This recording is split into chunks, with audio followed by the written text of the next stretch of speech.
What's up, y'all? It's John Joffrey with Revent Builds in Austin, Texas. And here at the Revent Builds channel, we are dedicated to badass construction content. Now that is everything from processes and in-depth building techniques, all the way to just finished videos, awesome design elements, but tons of funny and humorous content. We're here to keep you entertained. We are the most entertaining build channel on YouTube. In this video, I'm gonna go over tips on how to elevate your project, how to take it to the next level. Now, this is whether you're a developer and building new homes, whether you're a flipper, or whether you're just remodeling your own house. You could use all of these tips to really heighten that project, get the most bang for your buck. First and foremost, I know you're all thinking it, well, I'm design minded and I want to do the design for all my own projects. Shut up. Don't do that. I don't care if you're doing a bathroom remodel. Find a designer that will make you a rendering that you can see what your bathroom's gonna look like before you start. Now, if you're doing flipping or if you're a builder, 100% you need an architect and an interior designer. The thing is, they don't run the whole show. These are still your ideas. If you're design minded, if you like your ideas to be at the forefront, bring all of those to the table. It's a very collaborative process. Then let the professionals take your idea and bring them to life. Now, since we're discussing design, don't be afraid to be bold. If there's a certain color you love or a certain unfamiliar material that you want to use, find a way to incorporate it in the design. Again, lean on your designer. Don't go and paint the whole thing hot pink, but let's figure out where to use that deep, dark red. You know, maybe it's a moody powder bath. Maybe it's accents on the exterior of the home. There's always ways to incorporate your style into the project. The key here is that more is more until it's too much. The issue is there's a very fine line between being very classy and super high-end to going gaudy or tacky. Okay, let's talk about exterior materials real quick. If you're doing a really high-end project, there is no question you need to do an architectural type roof with some type of decorative material. That can be standing seam metal, that can be tiles, that can be slate. There's tons of different options. If you're doing a little bit more affordable project or it's your own project and you want to stick with an asphalt shingle roof, do an architectural shingle. There's some really cool patterns that can really elevate your home. Okay, so for cladding materials, again, if you're going high end, you need to be looking into some really exotic woods. You need to be doing tongue and groove soffits, some beautiful masonry. Maybe take a limestone, which is really familiar in the area, but get it elongated and skinny, put it in a linear pattern, really dress it up. Windows, go with a thermally broken aluminum. If you can afford to do some steel accents, 100%. If again, you're in a more economic flip, don't go with just Home Depot ply gem. Go check out Anderson. Go look at some builder supply groups like Builders First Source, McCoy's. Check out Pella. There's so many different options. What you're gonna get in the resale is gonna make up for any of the menial cost savings from going with a cheap window. Okay, now don't forget about landscaping. This is like one of the most afterthought things that I see, and it really takes away from your curb appeal. Give a decent chunk of money to your landscaping allowance, to your budget. Build that in. It's gonna make a huge difference on your curb appeal. If you are doing a high-end home, put in a pool. Just shut up, put in a pool. It is gonna help sell that house and provide so much more value.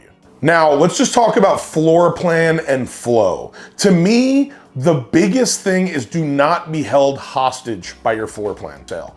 Do not dare think about leaving that wall that divides your whole space and ruins all the flow. Take it out, design around it, end of story. Once you have a floor plan set, that's the end of it. Make sure that your floor plan fits your design. I am gonna say this with confidence and experience. Any dollar amount, I don't care if you're doing multi-million-dollar homes to a couple $100,000 flip, do not do texture on your walls. You need to do a level 5 smooth finish. At minimum, level 4. The thing is, maybe 5-10 years ago, the price difference between an orange peel texture and a level 5 was a lot. Now it's very minimal and the look is substantially different. We want all of our walls to blend away to be a clean palette for all of our fixtures and paints and finishes. Okay, your drywall's in, your level 5 texture's looking beautiful. Let's talk about floors. Do not get your floors from Home Depot, Lowe's, Floor & Decor, the same crap that everyone has. Here's where you can lean on your designer and they can give you different suggestions and suppliers, and you just do your homework. Do not do a vinyl, do not do a laminate.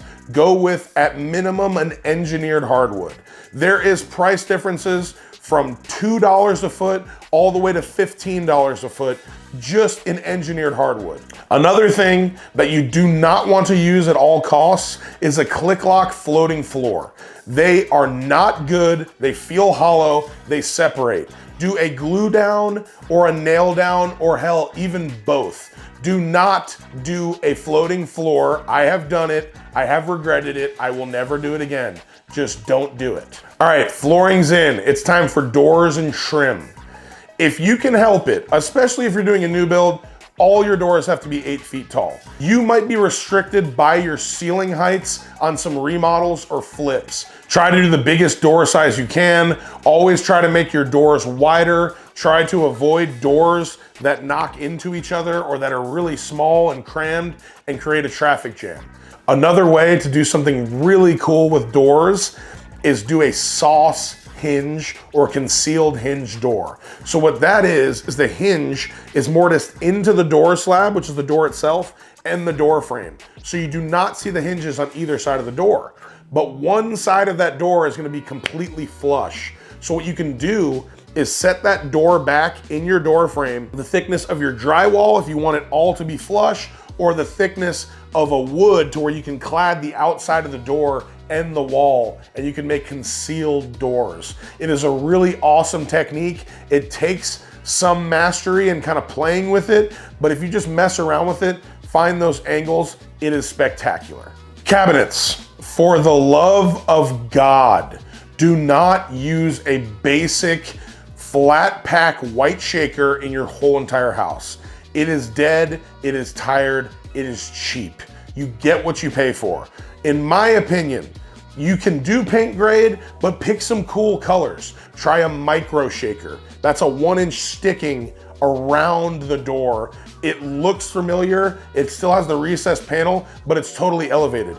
Even flat Euro style doors are super clean. That looks awesome in a modern application. In the most important areas, kitchen, master bath, maybe a study, do something high end. Or you can go with some lighter grain hickories. There's so many different options. Walnuts, you can really dress up your project. Go bold, show some style in this area. Now let's talk countertops. There are just tons of options and it can be really hard to choose. Again, you want to lean on your designer, your architect to help guide your way. If you're doing a high-end project, ideally the whole entire house should be an exotic natural stone like quartzite, marble. There's some really high-end granites out there.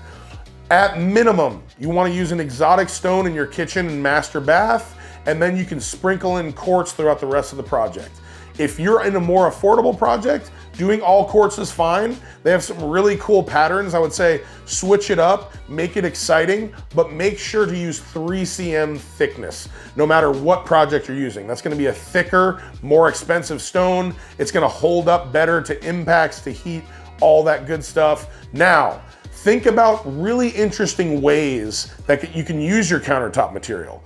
Bring it up the backsplash. Make sure it's grain matched. So you want to talk to your fabricator about all those grains matching and what pieces he's going to use where and where the cutouts will be. You can do miters, which is basically just an angle cut that meets at a perfect corner that can waterfall from your countertop down to the floor. You can make fireplaces. You can chamfer the material, which is at a really cool beveled angle. There's just so much you can do, and don't be afraid to use some of those techniques to bring your project to the next level. How about tile? This is an extremely important piece to any home. At minimum, do not use a schlep from the parking lot of Home Depot to lay tile. Hire a reputable contractor or a flooring and tile supplier designer that does a full turnkey install and delivers the material.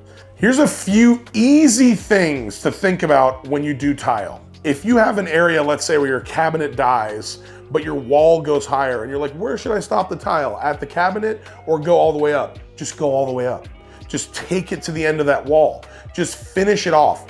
It is a drop in the bucket in the scheme of things, but it's one of those pieces that people look at and they're like, wow, that tile goes all the way to the ceiling. A really awesome way to completely elevate your shower is go curbless.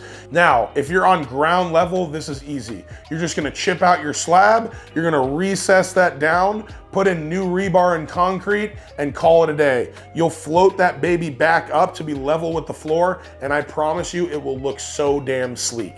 Now, talking about the tile inside of a shower, the easy answer is yes, go all the way up to the ceiling. Take it all the way up to the walls, to the ceiling. That is just, again, I don't care what level of project you're doing, you need to be doing that. It looks so tacky and cheap if you stop it at like 7 feet tall. Another thing that I really like to do that I feel totally takes it to the next level is tile the ceiling as well. Not only is this gonna be awesome for maintenance, you're not gonna have to deal with wet drywall later or something of that nature, it just looks awesome.